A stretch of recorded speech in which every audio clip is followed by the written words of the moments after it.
Presenting bagman. कहानी की शुरुआत में हमें एमिली नाम की एक लड़की को दिखाया जाता है जो अपने पिता के साथ होती है। ये दरअसल ग्राउंड में खेलने के लिए आए थे और अब रात हो चुकी है, इसीलिए ये अपने घर जाने की तैयारी कर रहे होते हैं। एमिली का आज मूड अच्छा नहीं होता, इसीलिए उसके पिता तय करते हैं कि पास की शॉप से वो उसके लिए पिज्जा लेकर आएंगे। एमिली वहीं गाड़ी के पास रुक जाती है और उसके पिता पिज्जा लेने के लिए चले जाते हैं।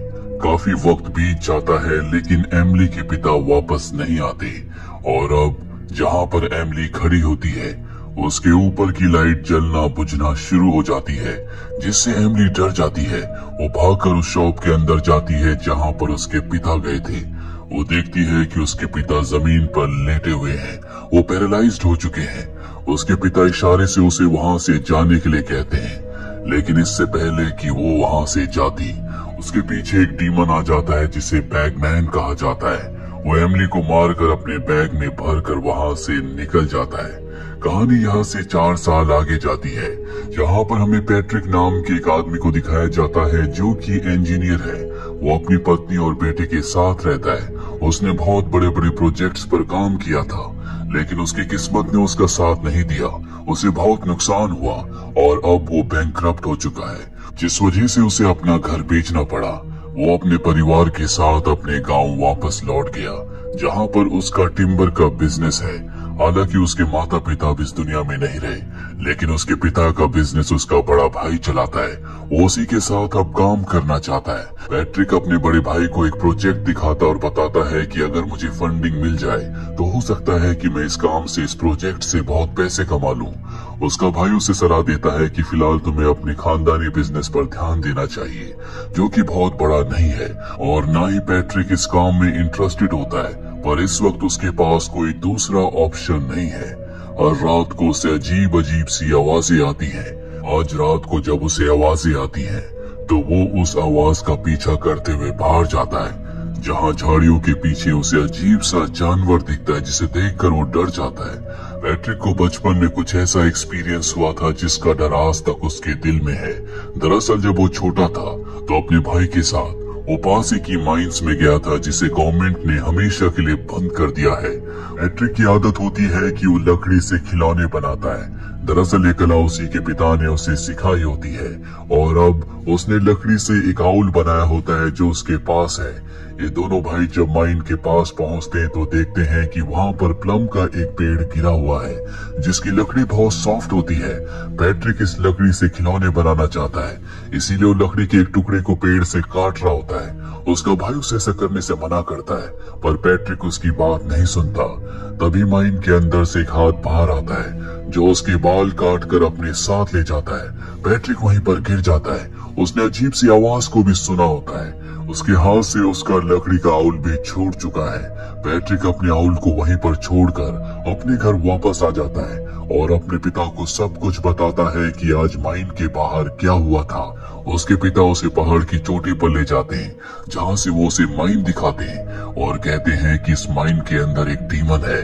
आज से कई साल पहले उस डीमन ने माइन के अंदर काम करने वाले हर एक इंसान को मार दिया था। माइन के अंदर रहने वाला डीमन खास तौर पर बच्चों को अपना शिकार बनाता है और एक बार अगर उसने किसी बच्चे को छू लिया तो वो उसे नहीं छोड़ता। पैट्रिक को ये बातें बहुत ज्यादा सीरियस नहीं लग रही होती, लेकिन उसके पिता को गुस्सा आ जाता है और वो कहते हैं कि आज के बाद तुम कभी माइन की तरफ नहीं जाओगे। पैट्रिक बहुत ज्यादा डर जाता है। वो कभी उस माइन की तरफ नहीं जाता, लेकिन दिल ही दिल में उसके अंदर वो बातें घर कर चुकी है। रात को उसके पिता उसके पास आते हैं और एक चाकू देते हैं और कहते हैं कि तुम्हें अपनी कल्पना में सोचना होगा कि जब तक ये चाकू तुम्हारे पास है तब तक वो डीमन तुम्हें कोई नुकसान नहीं पहुंचा सकता। पैट्रिक ऐसा ही करता है। कहानी प्रेजेंट में आती है, जहां पर पैट्रिक की वाइफ जो कि लैपटॉप पर काम कर रही होती है, उसका बेटा बाहर होता है। तभी उसे अजीब सी आवाज आती है जो कि जंगल की तरफ से आ रही होती है। वो उस आवाज का पीछा करते करते जंगल की तरफ चला जाता है।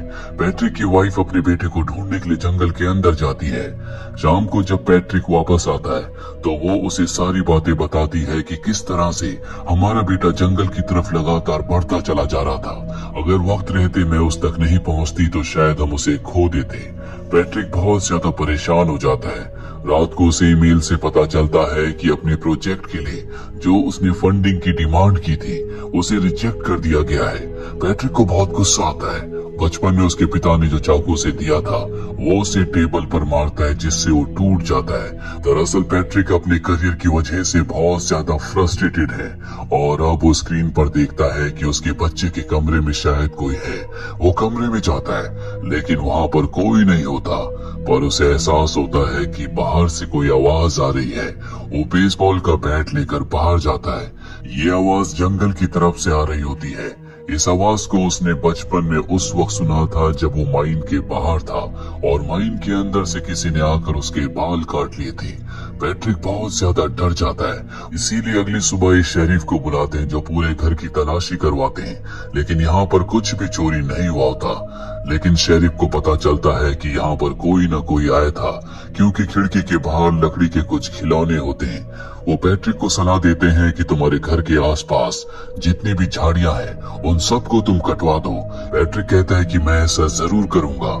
रात को जब वो अपने कमरे की सफाई कर रहा होता है तो उसे अपने कमरे में सफाई के दौरान वही आउल, वही लकड़ी का उल्लू मिलता है जिसे बचपन में खुद उसने बनाया था, जो माइन के अंदर उससे छूट गया था। वो हैरान होता है कि ये आउल यहाँ पर कैसे आया। वो अपनी पत्नी से इस बारे में पूछता है। उसकी पत्नी कहती है कि जिंदगी में पहली बार मैंने इसे देखा है। दरअसल अब पैट्रिक का बचपन का जो डर होता है वो धीरे धीरे वापस लौट रहा है। पैट्रिक ने अपने बेटे के लिए फ्लूट बनाई होती है जिसकी आवाज उसकी पत्नी को बिल्कुल पसंद नहीं होती। वो पैट्रिक से कहती है कि तुम इसे कहीं रख दो, इसकी आवाज मुझे इरिटेट करती है। पैट्रिक ऐसा ही करता है। रात को जब वो अपने बेटे को बाथटब में नहला रहा होता है तभी उसका बेटा कहता है कि मुझे वही फ्लूट चाहिए।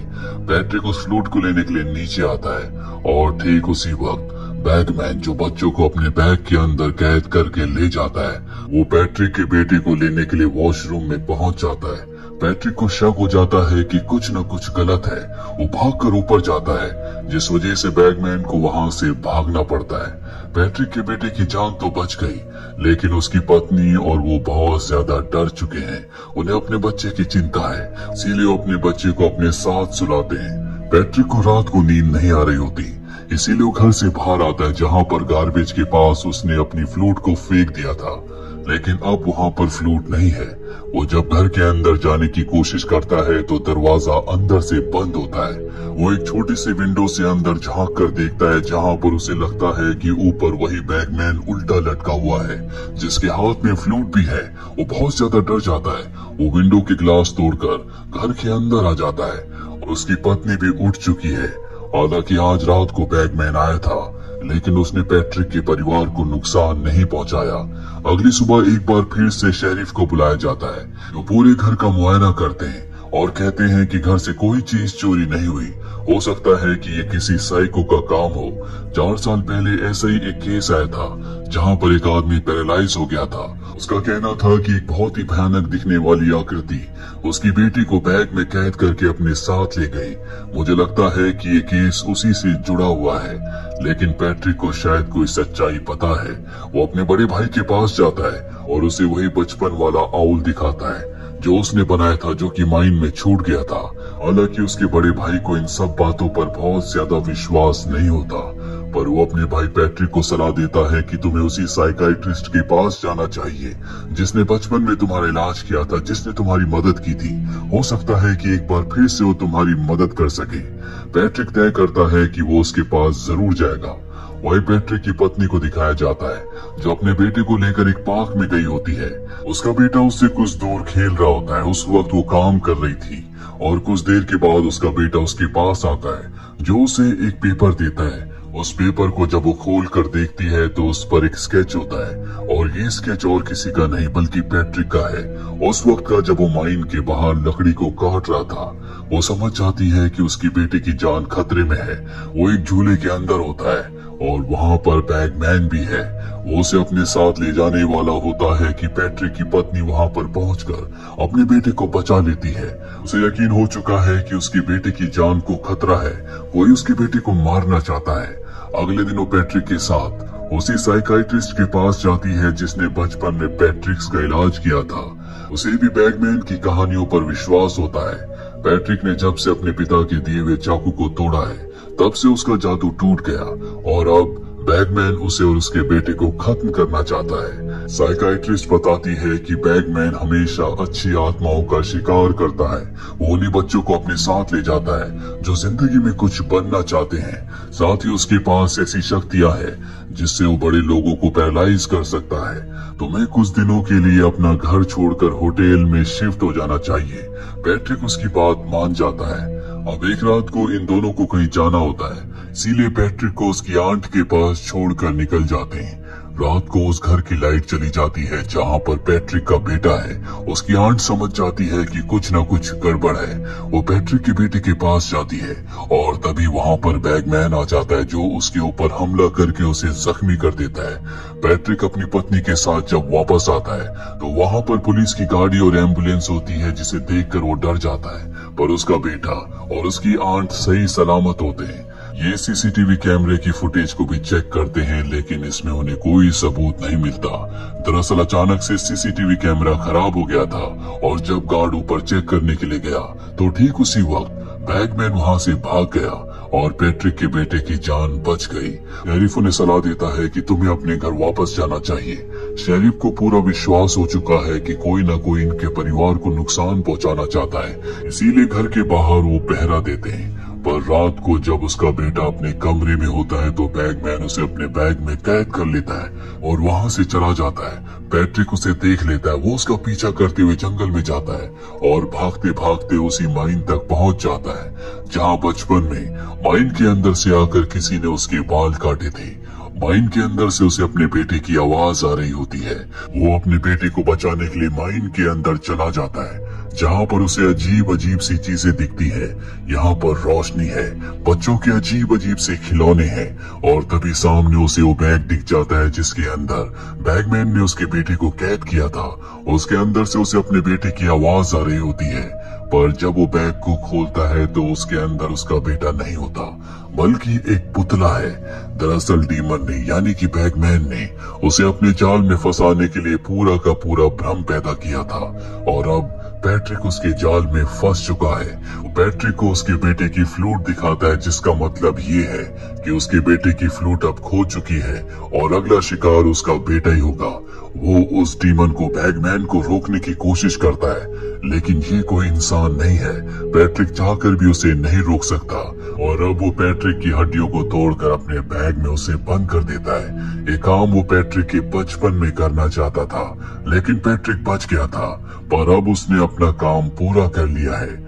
वही घर पर हमें पैट्रिक की पत्नी और उसके बेटे को दिखाया जाता है। पैट्रिक की पत्नी पैट्रिक के लिए बहुत परेशान होती है क्योंकि वो घर पर नहीं है। वो समझ जाती है कि डीमन उसे अपने साथ माइन में ले गया है। वो पुलिस के साथ वहां पर पहुंच जाती है लेकिन वहां पर कोई डीमन नहीं होता, न ही वहां पर पैट्रिक है। लेकिन वहां पर उसे वो फ्लूट मिल जाती है जो कि उसके बेटे की है। पैट्रिक ने उसे बताया था कि ये फ्लूट ही उसके बेटे की शक्ति है। जब तक ये फ्लूट उसके पास रहेगी तब तक वो डीमन वो बैगमैन उसका कुछ नहीं बिगाड़ सकता। हालांकि पहले पैट्रिक की पत्नी इन सब बातों पर विश्वास नहीं करती थी लेकिन अब उसे बैगमैन पर विश्वास हो चुका है। वो फ्लूट लेकर अपने घर वापस आ जाती है। वो अपने बेटे को लेकर अगली सुबह इस घर से हमेशा के लिए अपनी मॉम के घर की तरफ निकल पड़ती है। रास्ते में वो फ्लूट को अपने बेटे को देती है और उसे बैगमैन के बारे में बताती है। साथ ही उसे ये भी बताती है कि इस फ्लूट को हमेशा अपने पास रखना। वो अपने बेटे को वही सारी बातें बताती है जो बचपन में पैट्रिक के पिता ने पैट्रिक को बताई थी। वो चाहती है कि उसका बेटा फ्लूट को हमेशा अपने पास रखे ताकि बैगमैन उस पर कभी हमला ना करे। और इसी के साथ ही फिल्म ये कहानी यहीं पर खत्म हो जाती है। उम्मीद करते हैं कि ये कहानी आपको पसंद आई होगी।